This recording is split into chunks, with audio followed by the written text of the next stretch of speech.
Good day, everyone, and welcome to the Apple Q1 Fiscal Year 2023 Earnings Conference Call. Today's call is being recorded. And now at this time, for opening remarks and introductions, I would like to turn the call over to Tejas Gala, Director of Investor Relations and Corporate Finance. Please go ahead. Thank you. Speaking first today is Apple CEO Tim Cook, and he'll be followed by CFO Luca Maestri. After that, we'll open the call to questions from analysts. Before turning the call over to Tim, I would like to remind everyone that the December quarter spanned 14 weeks, while the March quarter, as usual, has 13 weeks. Please note that some of the information you'll hear during our discussion today will consist of forward-looking statements, including, without limitation, those regarding revenue, gross margin, operating expenses, other income and expense, taxes, capital allocation, and the future business outlook, including the potential impact of COVID-19 on the company's business and results of operations. These statements involve risks and uncertainties that may cause actual results or trends to differ materially from our forecast. For more information, please refer to the risk factors discussed in Apple's most recently filed annual report on Form 10-K and the Form 8-K filed with the SEC today, along with the associated press release. Apple assumes no obligation to update any forward-looking statements or information which speak as of their respective dates. I'd now like to turn the call over to Tim for introductory remarks. Thank you, Tejas. Good afternoon, everyone, and thanks for joining us. Today, we're reporting revenue of $117.2 billion for the December quarter. We set all-time revenue records in a number of markets, including Canada, Indonesia, Mexico, Spain, Turkey, and Vietnam, along with quarterly records in Brazil and India. As a result of a challenging environment, our revenue was down 5% year over year. But I'm proud of the way we have navigated circumstances seen and unforeseen over the past several years, and I remain incredibly confident in our team, in our mission, and in the work we do every day. Let me discuss the three factors that impacted our revenue performance during the quarter. The first was foreign exchange headwinds, which had a nearly 800 basis point impact. On a constant currency basis, we grew year over year and would have grown in the vast majority of the markets we track. The second factor, which we described in a November 6th update, was COVID-19 related challenges which significantly impacted the supply of iPhone 14 Pro and iPhone 14 Pro Max and lasted through most of December. Because of these constraints, we had significantly less iPhone 14 Pro and iPhone 14 Pro Max supply than we planned, causing ship times to extend far beyond what we had anticipated. As we always have every step of the way throughout the pandemic, we continue to prioritize people and worked with our suppliers to ensure the health and safety of every worker. Production is now back where we want it to be. The third factor was a challenging macroeconomic environment as the world continues to face unprecedented circumstances, from inflation to war in Eastern Europe to the enduring impacts of the pandemic. And we know that Apple is not immune to it. But whatever conditions we face, our approach is always the same. We are thoughtful and deliberate. We manage for the long term. We adapt quickly to circumstances outside our control while delivering with excellence in the things we can. We invest in innovation, in people, and in the positive difference we can make in the world. And we do it all to provide our customers with technology that will enrich their lives and help unlock their full creative potential. It's a wonderful thing to be a part of, and it's so rewarding for all of us at Apple when we hear how much our customers are loving what we create. Let me talk now about what we saw across our product categories. Starting with iPhone, revenue came in at $65.8 billion for the quarter, down 8% year over year. However, on a constant currency basis, iPhone revenue was roughly flat. Our customers continue to rave about the astounding camera capabilities and unprecedented battery life and the groundbreaking suite of health and safety features. The iPhone 14 lineup pushes the limits of what users can do with a smartphone.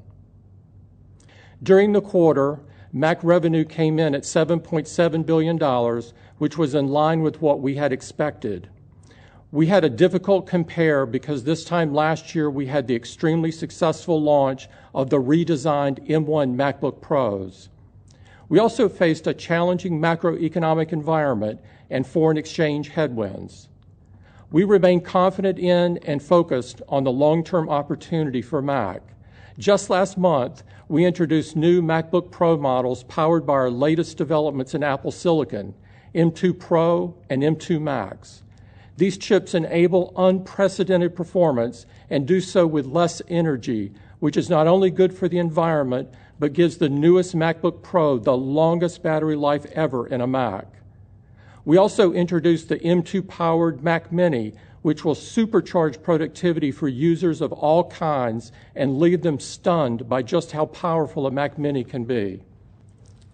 During the quarter, iPad revenue grew 30% to a total of $9.4 billion. The very strong growth was due in part to a favorable compare to the December quarter a year ago when we experienced significant supply constraints.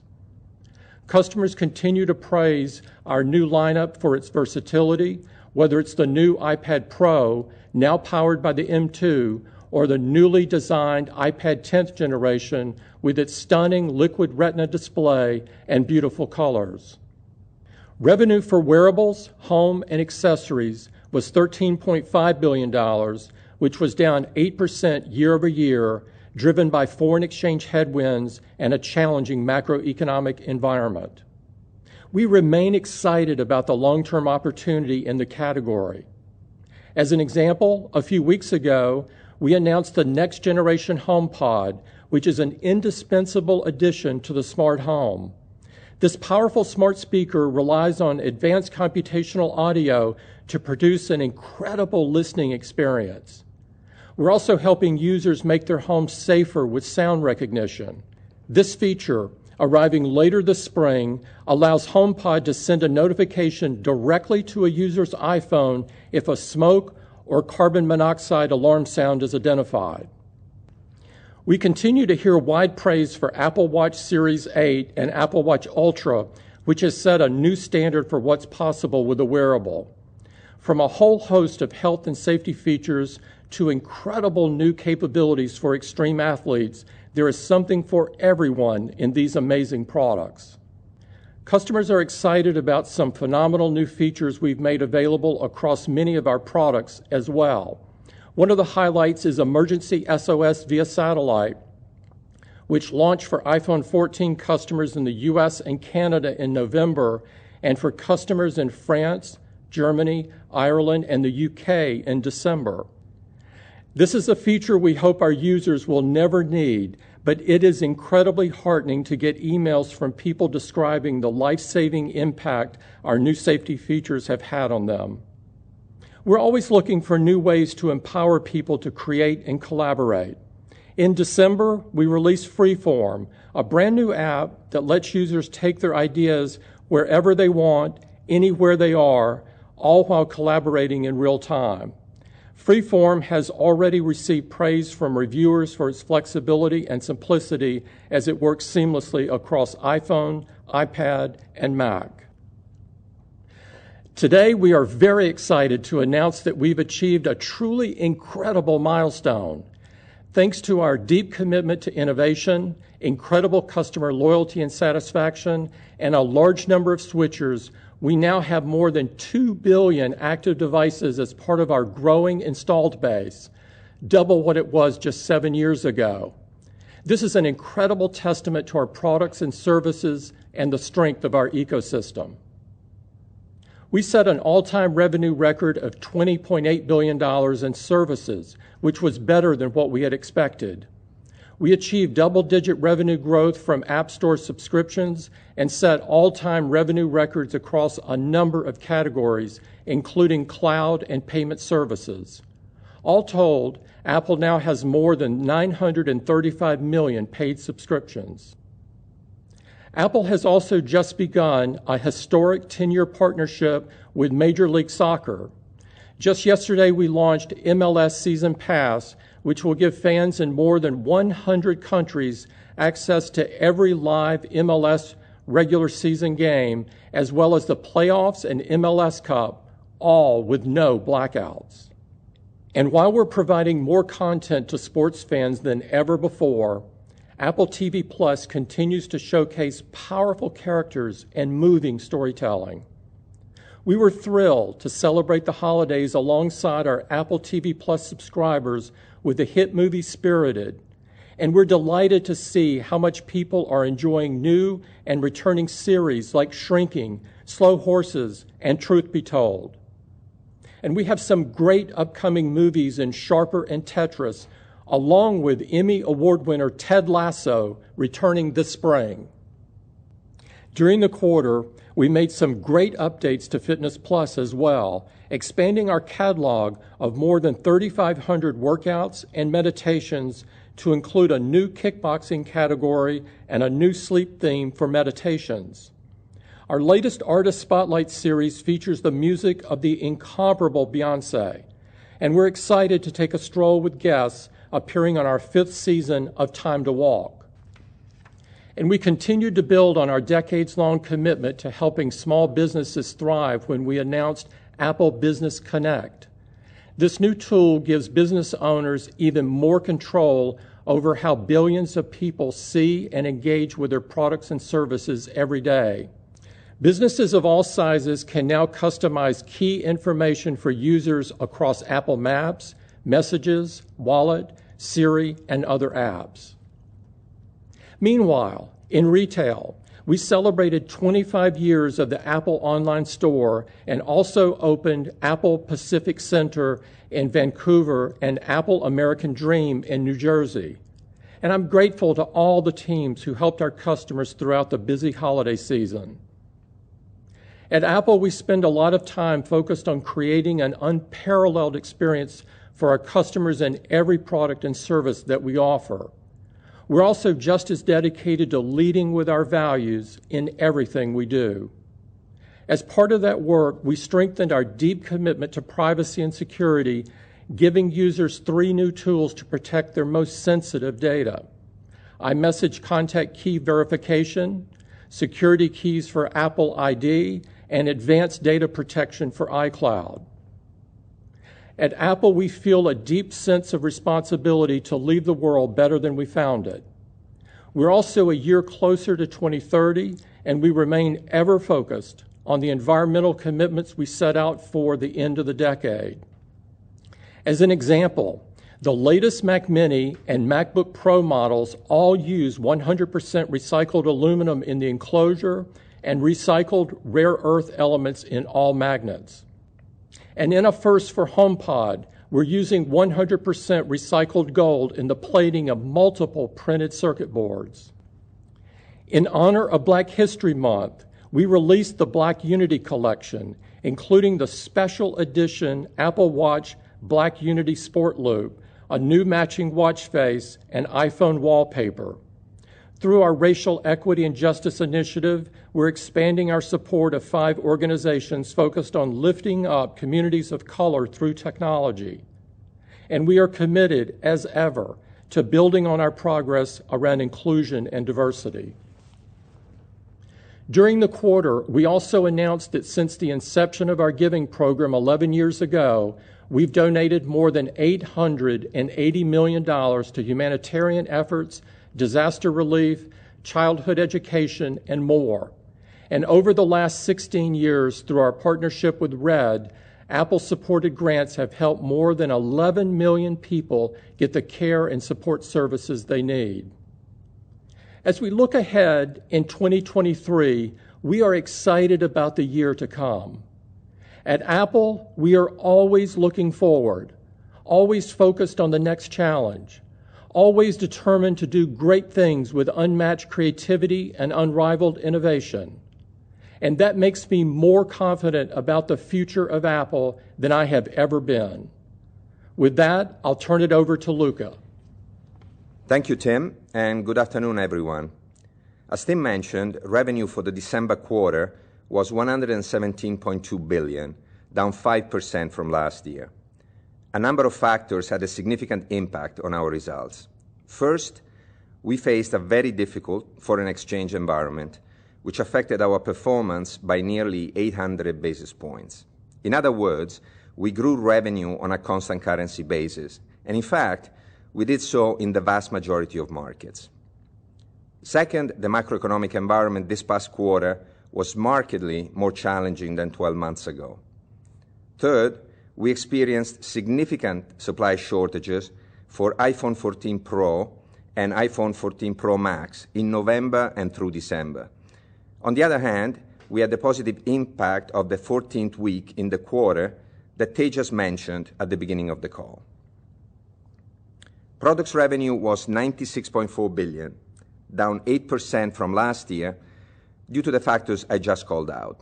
At the same time, however, our installed base of active devices grew double digits and achieved all-time records in each geographic segment and in each major product category.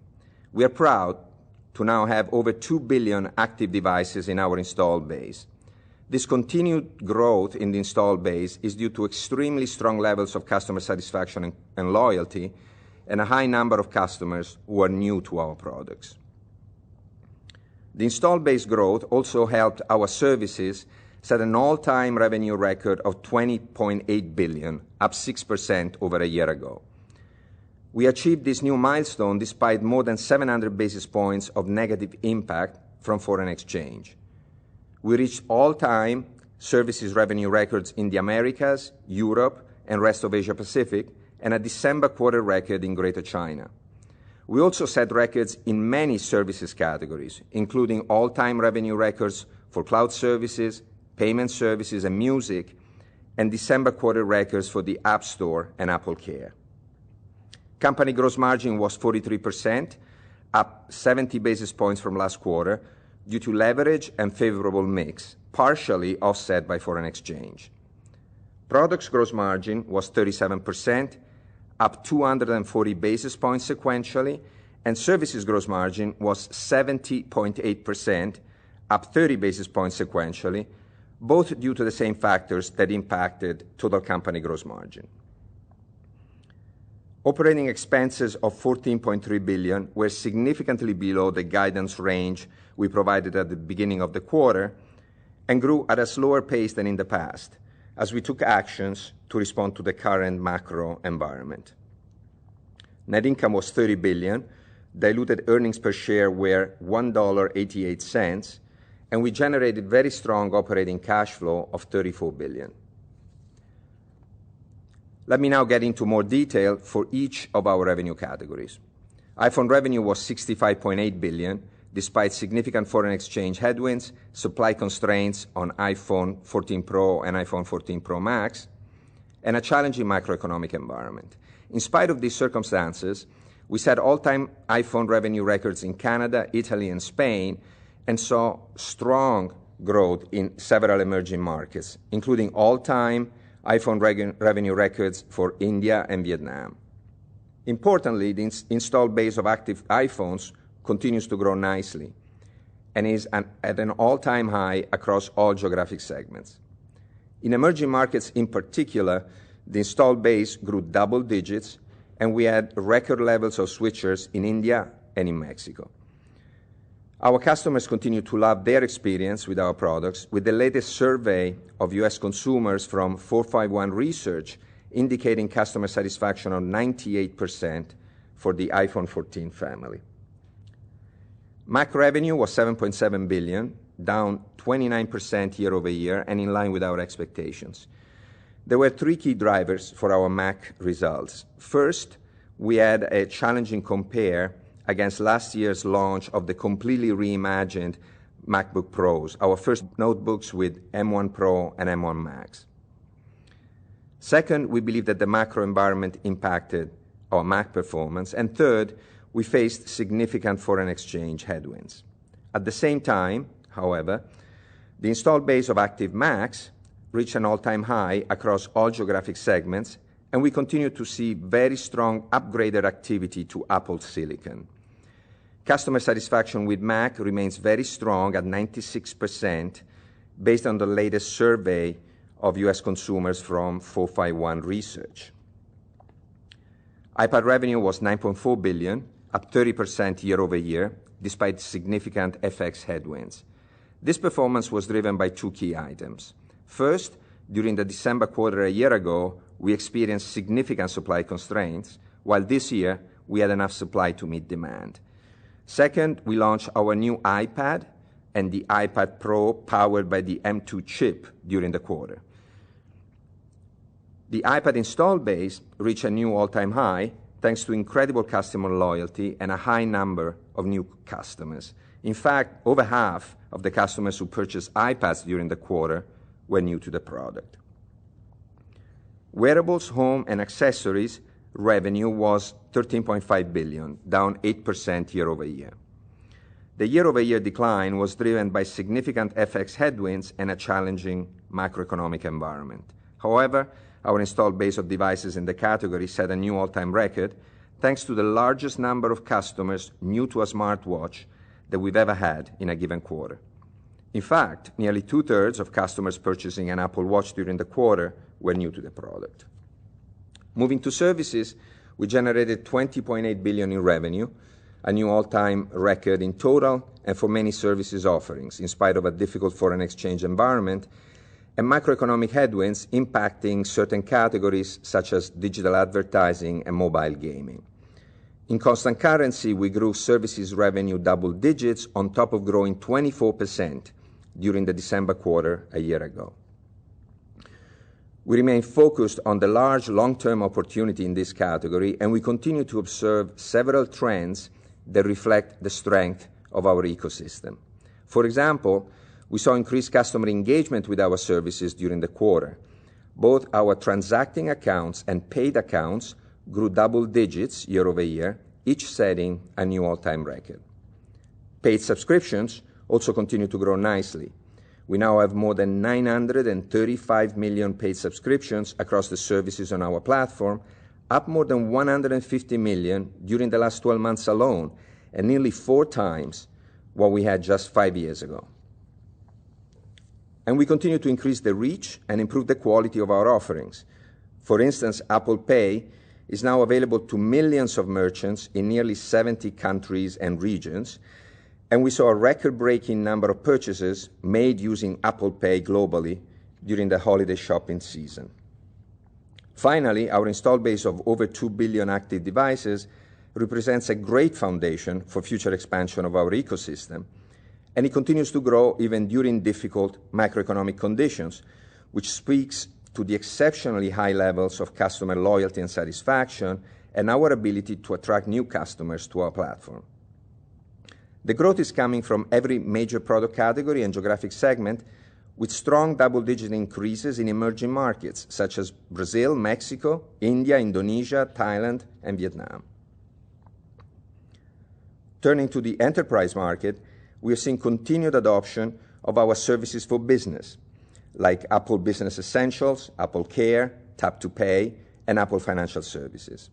For example, Mars Incorporated has expanded its use of Apple Care for Enterprise to provide timely device support and assurance for iPads deployed across their manufacturing sites.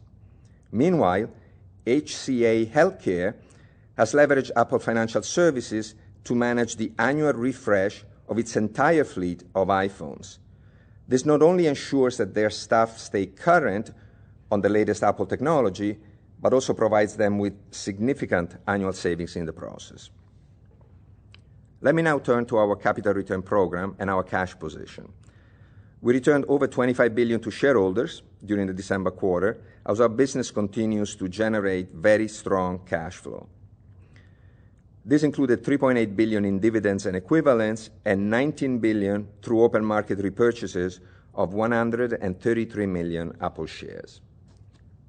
We ended the quarter with $165 billion in cash and marketable securities. We repaid $1.4 billion in maturing debt and decreased commercial paper by $8.2 billion, leaving us with total debt of $111 billion. As a result, net cash was $54 billion at the end of the quarter, and we maintain our goal of becoming net cash neutral over time. As we move into the March quarter, I'd like to review our outlook, which includes the types of forward-looking information that Tejas referred to at the beginning of the call. Given the continued uncertainty around the world in the near term, we are not providing revenue guidance, but we are sharing some directional insights based on the assumption that the macroeconomic outlook and COVID-related impacts to our business do not worsen from what we are projecting today for the current quarter. In total, we expect our March quarter year-over-year revenue performance to be similar to the December quarter. This represents an acceleration in our underlying year-over-year business performance as the December quarter benefited from an extra week. Foreign exchange will continue to be a headwind, and we expect a negative year-over-year impact of 5 percentage points. For services, we expect revenue to grow year-over-year, while continuing to face macroeconomic headwinds in areas such as digital advertising and mobile gaming. For iPhone, we expect our March quarter year-over-year revenue performance to accelerate relative to the December quarter year-over-year revenue performance. For Mac and iPad, we expect revenue for both product categories to decline double digits year-over-year because of challenging compares and macroeconomic headwinds. We expect gross margin to be between 43.5% and 44.5%. We expect OPEX to be between $13.7 and $13.9 billion. We expect OI&E to be around negative $100 million, excluding any potential impact from the mark-to-market of minority investments, and our tax rate to be around 16%. Finally, today our board of directors has declared a cash dividend of 23 cents per share of common stock, payable on February 16, 2023, to shareholders of record as of February 13, 2023. With that, let's open the call to questions. Thank you, Luca. We ask that you limit yourself to 2 questions. Operator, may we have the first question, please? Certainly. We will go ahead and take our first question from David Vaught with UBS. Great. Thanks, guys, for taking my question. So, Tim, and maybe this is for Luca as well, you talked about the supply chain returning back to normal after a very difficult October, November, but we're still seeing some disruptions across tech products, whether it's enterprise or consumer-facing. How do you think about your supply chain and maybe the levels of inventory or builds that you might need as we go forward to sort of insulate your business from these sort of episodic disruptions? Have you changed your view? And if so, how does that affect, ultimately margins and sort of your balance sheet and cash flow items going forward? Thanks. This is Tim, David. From a supply point of view, we did see disruption from early November through most of December, and from a supply chain point of view, we're now at a point where production is what we need it to be, and so the problem is behind us. In terms of going forward in the supply chain, we build our products everywhere. There are component parts coming from many different countries in the world, and the final assembly coming from 3 countries in the world, and on just iPhone. And so we continue to optimize it. We'll continue to optimize it over time and change it to continue to improve. I think when you sort of zoom out and back up from it, the last 3 years have been a pretty difficult time between COVID and silicon shortages and the like, and I think we have had a very resilient supply chain in the aggregate. In terms of supply for this quarter, which I think was one of your points, I think we're in decent supply on most products for the quarter currently. Great, thank you. Yeah.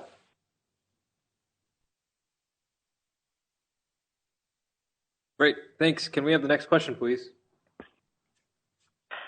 Our next question is from Shannon Cross of Credit Suisse.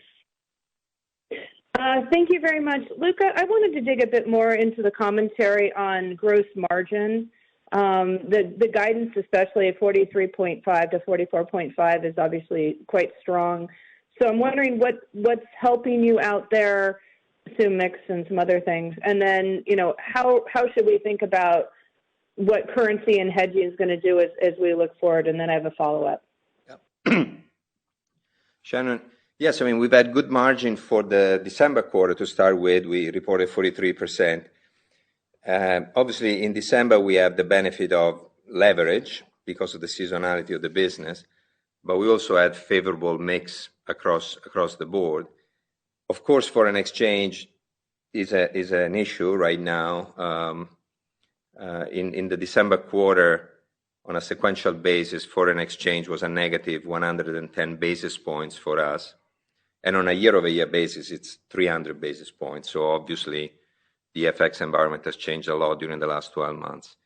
For March, we've seen a margin expansion, 43.5 to 44.5. We're doing a lot of work around cost. Of course, mix will continue to help both within categories and services mix as we move away from the holiday season. But we're doing a lot of work on the cost structure, and that is paying off. Foreign exchange is still a negative, about 50 basis points sequentially, but it's mitigating. The last couple of weeks, the dollar has weakened a bit, and so hopefully, as we go through the year, hopefully things will improve. But for now, as you correctly state, we are in a good position on margins. Thank you. And then, Tim, can you talk a bit about China? What you're seeing. Obviously, you had the issues with production, but I mean more on the demand side. As we've gotten through into Chinese New Year and the opening. I'm just wondering, are you seeing the Chinese consumer come back? What are they buying, and how are you thinking about your position there? Thank you. Mm-hmm. Shannon, last quarter we declined by 7% on a reported basis, but we actually grew on a constant currency basis, and that was despite some significant the supply constraints that we talked about earlier, and obviously the COVID restrictions throughout China that happened in various different places throughout the country also impacted the demand during the quarter. When you look at the opening that started happening in December, we saw a marked change in traffic in our stores as compared to November, and that followed through to demand as well. And I don't want to get into January. We've obviously, for January is included in the guidance, or the color rather, that Luca provided earlier. But we did see a marked change from December compared to November. Thank you. Yep. Great. Thanks, Shannon. Can we have the next question, please? Our next question is from Eric Woodring of Morgan Stanley. Hey guys, thanks for taking my questions. Maybe Tim, first one for you. That 2 billion installed base device installed base figure, that's up, I believe, 200 million units year over year. That implies the strongest annual gain in new devices in your installed base, basically as far back as you've provided those data points. And so, I guess my two questions are: one, can you provide the installed base for the iPhone at year end? And then two, is there anything that you see in this new cohort of users that might look different or similar to past cohorts, either by demographic or regions or monetization ramp? And then I have a follow-up. Thanks. Yeah, the install base is now over 2 billion active devices, as you mentioned, and we set records across each geographic segment and major product category, and so it was a broad-based change. To correct one thing you said, it's up over 150 million year over year. The last report we reported to be over 1.85, and so it's 150, which we're very proud of. we also saw strong double-digit in several of the emerging markets, which is very important to us. For example, India and Brazil as just two examples. So very, very strong, and obviously it bodes well for the future. Great, thank you for the color, Tim. And then, Luca, obviously the December quarter was negatively impacted by the production challenges. Can you just maybe unpackage where channel inventory levels are today, kind of across the iPhone broadly, and then, what the data that you're seeing so far this quarter is telling you about iPhone demand deferral versus kind of iPhone demand destruction, and perhaps pushing some upgrades later into the year rather than into the March quarter. And that's it for me. Thanks. Yeah, Eric, I'll take that one as well. The channel inventory levels on iPhone, we obviously ended the December quarter below our target range, given the supply challenges on iPhone 14 Pro and iPhone 14 Pro Max. But as you think about this, keep in mind that a year ago, we also exited the December quarter below our target inventory range because of supply challenges in the year ago quarter, not related, not the same issue by just as a point.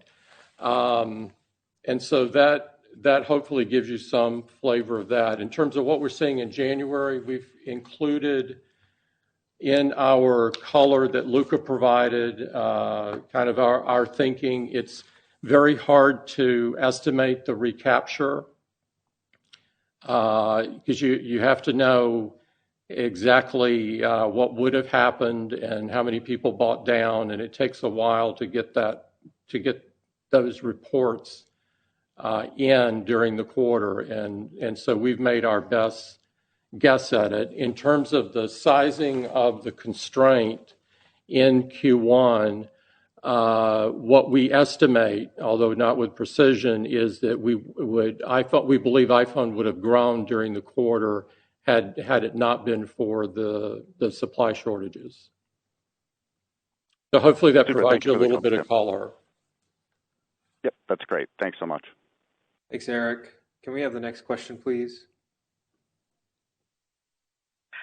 Our next question comes from Aaron Rakers of Wells Fargo. Yeah, thanks for taking the question. I have two as well, if I can. I guess the first kind of question, just going back on the gross margin line, pretty good guidance into this March quarter. I'm curious if you unpack that a little bit, specific around what you're seeing as far as maybe benefits from component pricing, in the guidance, if you're embedding any of that at this point. Yeah, of course, with our guidance, we try to capture every aspect of our cost structure, and obviously components are a big portion of that. So definitely that's included. And keep in mind, again, that foreign exchange, I mentioned earlier, I think to Shannon, that the sequential negative on FX is 50 basis points, but versus a year ago, it's 270 basis points. Obviously, the US dollar has moved a lot over the last 12 months. So obviously, we need to find offsets and more to the negative FX in order to be able to provide this kind of guidance. And so obviously, components are a big part of that. Yeah. And then kind of, from a strategic perspective, given kind of the things that we're seeing out in some of your peer group, I'm curious, Tim, how you think about, the role of AI in your strategy as far as particularly in the services segment, whether you see opportunities to excel monetization abilities within the paid subscriber base, and whether or not AI is something that you're implementing a bit more strategically there. Yeah, it is a major focus of ours. It's incredible in terms of how it can enrich customers' lives, and you can look no further than some of the things that we announced in the fall with crash detection and fall detection, or back a ways with ECG. I mean, these things have literally saved people's lives. And so we see an enormous potential in this space to affect virtually everything we do. It's obviously a horizontal technology, not a vertical, and so it will affect every product and every service that we have.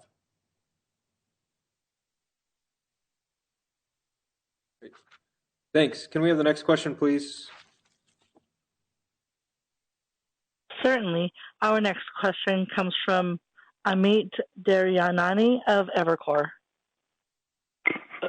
Yep.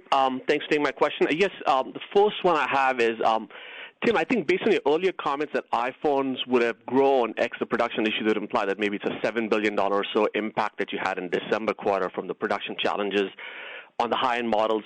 I'm sure it's tough to see what happens this time around, but I think historically when you've had, production issues or things like this happen, what has the consumer behavior been typically? Do they tend to go down towards the lower-end models and get the phone they want quickly, or do they just defer their production? Just from a historical perspective, I think, do you typically recover what's deferred out or no? It's very hard to estimate is the real answer because you have to know a lot of data, and it's usually only in hindsight that you have a more reasonable view of it. And so we put our best views in the color that Luca provided. That's kind of what I would say. All right. And then, I guess maybe if I think about services as you go forward, and you've had really good growth in services, I think, over the last several years. But as you go forward in services, what do you think drives the growth more? So is it the expansion of your install base, or is it more going to be driven by, ARPU going higher for you? I'm just curious, how do you think about those two buckets as you go forward? I mean, there's a number of things, and I've mentioned a few of them during the call. The first step is always the install base. The install base is the engine for services growth, and the fact that the install base is growing very nicely and it's growing, in a lot of emerging markets, it's growing even faster. That gives us, a larger addressable pool of customers. So that's incredibly important. The second one is that we're seeing that the level of engagement of our customers already in our ecosystem continues to grow. I mentioned that both transacting accounts and paid accounts grew double digits, and so that bodes very well for the future. And we have a lot of transacting accounts that can move to paid accounts over time. The other aspect that is very important for us is to continue constantly to improve the reach and the quality of our services. And I gave the example of Apple Pay, which it's a great example because, we started off primarily in the United States. Now we've taken it to 70 markets, millions of merchants. And so obviously payment services continue to set new highs all the time for us. And as you've seen over the last few years, we also launch new services over time, and that obviously contributes to the growth. We're very excited, and when we look at the behavior of our installed base, we think it's very promising for the continued growth of our services business. Perfect. Thank you. Thanks, Amit. Can we have the next question, please? Our next question comes from Harsh Kumar of Piper Sandler. Yeah, hey, Tim, I had a quick question on emerging markets. Seems like you're making a lot of strides in India. Potentially wanted to understand the kind of share you have in China and India, and relative to that, what would be your aspirational but sort of achievable share in iPhones in those territories, whether it's units or revenues? And I was hoping to draw on your experience of maybe what you've seen in other countries where you've had some longer presence. In looking at the business in India, we set a quarterly revenue record and grew very strong, double digits year over year.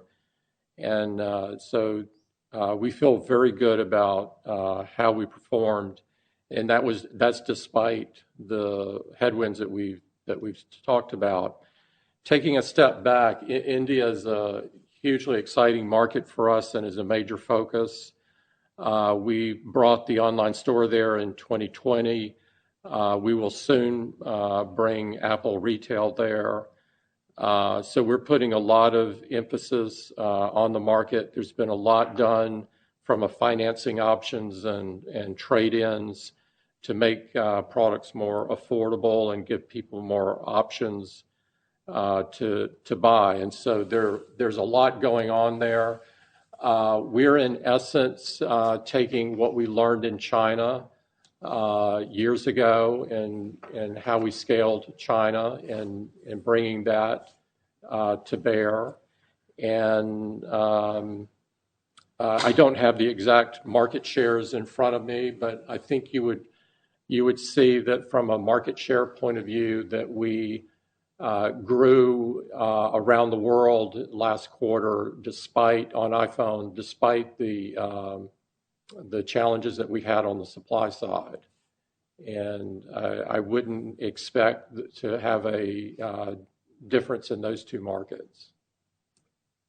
Understood. And for my follow-up, I had a sort of a interesting theoretical question on pricing.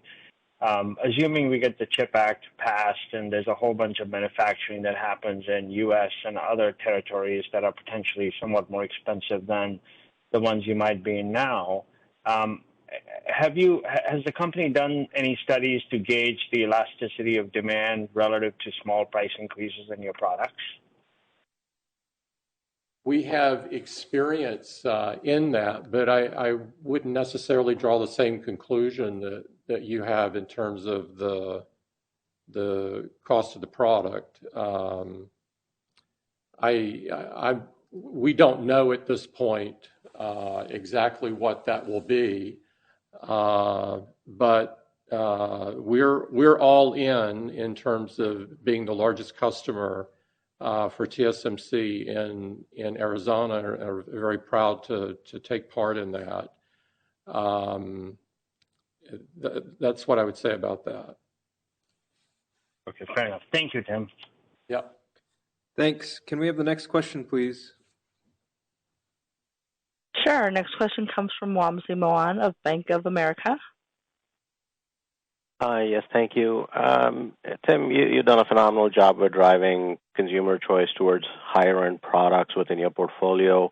How would you compare this cycle for iPhones if you were to segment the Pro versus non-Pro models versus the cycles from the past few years? And do you think this move to higher ASPs is sustainable, or do you think it reverses in a tighter consumer spending environment? And I have a follow-up.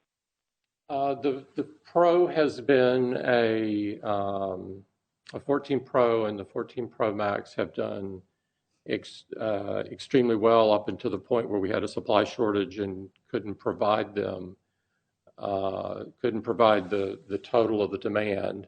And so it's definitely a strong Pro cycle. I think there's a number of reasons for that, but the most important one is always the product. And I think the innovations in the product speak for themselves. And we feel very good about the product that we announced back in September, and are happy to now be at a point where we're shipping to the demand. And Tim, do you think that this move to sort of higher ASPs that has happened over the last few years is sustainable, or could it sustain in this very tough macro environment that you've cited? I wouldn't want to predict, but I would say that the smartphone for us, the iPhone, has become so integral into people's lives. It contains their contacts and their health information and their banking information and their smart home and so many different parts of their lives. It's their payment vehicle and for many people. And so I think people are willing to really stretch to get the best they can afford in that category. Okay. great. And Tim, you clearly emphasize the focus and importance of the install base. If we think about the absolute growth of the install base from $1 billion to $2 billion over 7 years from a device standpoint, how should we think about the penetration of services or the growth in paying customers on services over that time frame? Is that penetration rate increasing or decreasing? How fast is that growing relative to the growth of the overall install base? Thank you. It's Luca. So of course, we keep track of that. It's really, really important for us. Over the last 7 years, as we've doubled the install base, we've seen a growing engagement of our customers on the platform. That happens, first of all, by customers transacting on the platform and then moving to paid accounts, so starting to pay for some of the services. That percentage of paid accounts tends to grow over time. We've seen it in developed markets, we see it in emerging markets, and that is due to some of the reasons that I was explaining earlier, including the fact that we made it easier for our customers to get engaged on the platform. For example, we offer multiple payment methods in many countries, and we've made it easier to explore for more services because we've added a lot of services on the platform over the last 7 years. So, to your question, of course, higher engagement means a higher percentage of paid accounts over time. Okay, thank you, Luca. Great, thanks, Wamsi. Can we have the next question, please? Our next question comes from Richard Kramer of Arete Research, LLP.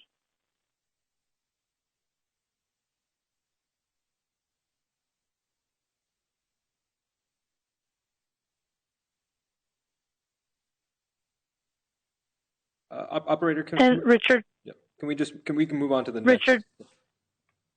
Okay. Next, we'll hear from Jim Suva of Citigroup.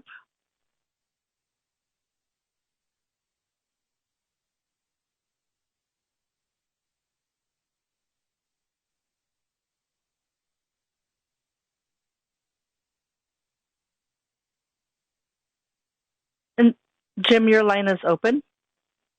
If you can release your mute function, we are unable to hear you. Tim and Luca, you both mentioned earlier on the Q&A a little bit about India. I was wondering if we're now entering a situation of even more opportunity because we've exited COVID, we've exited countries with different COVID criteria. We've also seen India build out its higher speed transmissions, and your market share is tremendously underrepresented there.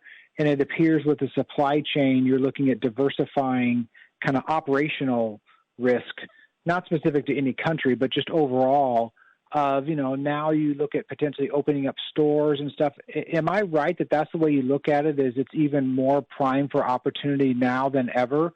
And once you start opening up stores there, you could just see a complete, green shoots of adoptions, or any additional commentary on your view on India as now we've navigated COVID and supply chain and so many challenges over the past 2 years. Thank you, gentlemen. Yeah, Jim, we actually did fairly well through COVID in India, and I'm even more bullish now on the other side of it, or hopefully on the other side of it. And that's the reason why we're investing there with bringing retail there and bringing the online store there, and putting a significant amount of energy there. I'm very bullish on India. Thank you. And then as my quick follow-up, you had mentioned that services, not necessarily specific to India, but services overall were better than expected. And of course, supply chain was more challenged than expected. So what was the bridge factor of services being better than expected on the upside? Was it like advertising or apps or paid monthly subscriptions, or what were kind of the things that really surprised you to the upside on services? Thank you. It was Jim, it's Luca. It was primarily this level of engagement that we saw, which then it reflects into as you said, the paid subscriptions. We saw very good results in our cloud services business, in payment services. Music was very strong. So we had a number of categories that set new records, all-time records, and they did a bit better than we were expecting at the beginning of the quarter. And so Tim mentioned it during, I think, his prepared remarks that when you look at it in constant currency, we grew services double digits, and that was on top of a 24% increase a year ago. So it's very sustained growth that we're seeing. Thank you so much, and congratulations to you and all your teams. Thanks, Jim. Can we have the next question, please? Our next question will come from Krish Sankar of Cowen and Company. Yeah, hi, thanks for taking my question. I have two of them too. First one, Tim or Luca, you mentioned how the macro did soften and it had an impact. And as consumers tighten their belt, when you look across your hardware products and service businesses, where have you seen the biggest impact and where have you seen the least impact from the softening macro? And then I had a quick follow-up. We think there was some impact across the products and in services. Probably the ones that we saw the most impact on were Mac and wearables. You can see that in those numbers, and probably the least would have been iPhone. Got it. Very helpful, Tim. And then just a quick follow-up on the Mac. You know, the PC industry is expecting decline in PC shipments this year also. How to think about the Mac relative to kind of like where the PC industry as a whole is expecting the shipments to end up? Is there any color you can give on that? Thank you very much. The industry is very challenged, as you say. It's the industry is contracting. I think from us, though, and I don't know how this year will play out, so I don't want to predict the year. But over the long run, we have a market that is a reasonable size market, a big market, and we have low share, and we have a competitive advantage with Apple Silicon. And so strategically, I think we're well positioned in the market. Albeit I think it will be a little, rough in the short term. Thanks a lot, Tim. Yep. Thanks, Krish. A replay of today's call will be available for 2 weeks on Apple Podcasts, as a webcast on apple.com/investor, and via telephone. The number for the telephone replay is 866-583-1035. Please enter confirmation code 6541285, followed by the # These replays will be available by approximately 5 p.m. Pacific Time today. Members of the press with additional questions can contact Josh Rosenstock at 408-862-1142. Financial analysts can contact me with additional questions at 669-227-2402. Thank you again for joining us.